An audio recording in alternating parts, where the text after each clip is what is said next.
chơi đó giờ ta làm ta giờ ta tôi treo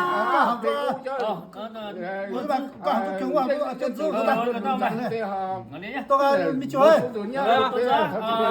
lên bố ơi, tôi cũng lên cái sao? tôi nói mà giờ tôi nói mà giờ ăn giờ cho nó giờ cho sai á mà đó thì tôi chưa giờ chưa tôi qua sát thì giờ chưa tôi qua hỏi tôi nhiều cua là gì dùng một cái vị chơi mày lo vậy sao kể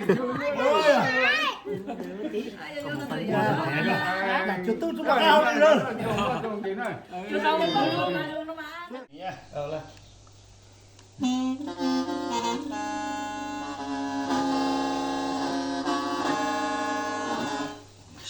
Sơn dù sang một bang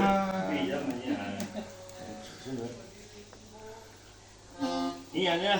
要多出他出在一起嘛，就是出门的乱，走这喏，那不是出海对不对？Trong mà sao ạ? Chảy lốt trên nào ạ? Chảy lốt trên nào ạ? Chú nào ạ? Chú nó sao ta? Chú đập máy luôn. Chú nó ta. Nhưng mà cháu đập máy nhá. Từ từ. không cần đá đâu. Này chú có sư thôi. Nào.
그래도 까요. 뭐 다 나와.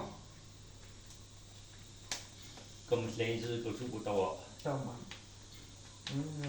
Có cả. Ta sẽ tự dùng. Số bản lão sớm món lo. Hả? Bản lão. Thông này. Mà sai ta, mà sai đó. giờ vừa mới chỉ chú mà dùng một chỗ khó chia tao nữa này bát chảo à Mà sao? sao bỏ này mà Diễm ơi. bây giờ Gì đây? Anh đây. Cái gì đây? ai à ai là Anh là thành phố. em không biết đâu bây giờ em không ở trên đấy Được. Nhưng mà có nhìn thấy em bao giờ đâu. đâu em có nắm được cái nước của anh đâu Thì chưa nhìn thấy em bao giờ. sao thôi 3 năm rồi. Em có thay đổi không?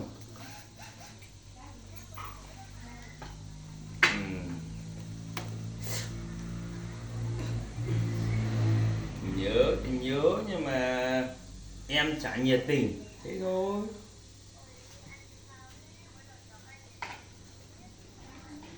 Không nhiệt tình thì cho này anh ra này không nhiệt tình.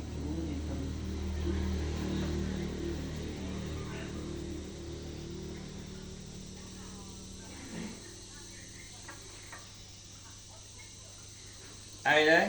Anh nhá. Em cứ thế này thế kia thì là sao rồi 2 năm rồi 3 năm thì thế à? Không.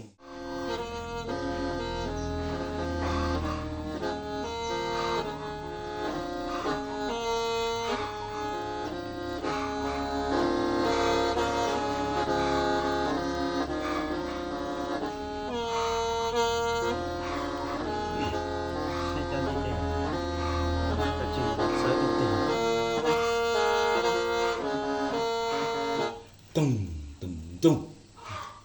Đi tắt lòng rồng đi tắt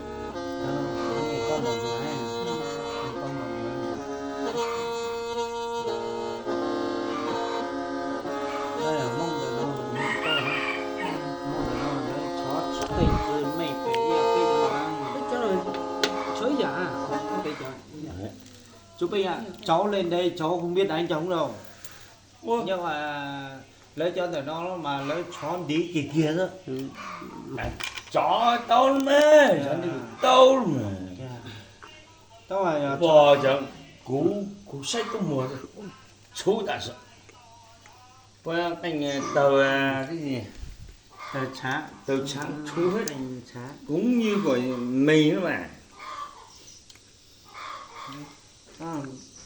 dạ trong Japan sẽ để phát giống mà cụ nhiều tờ trá ta lò nàng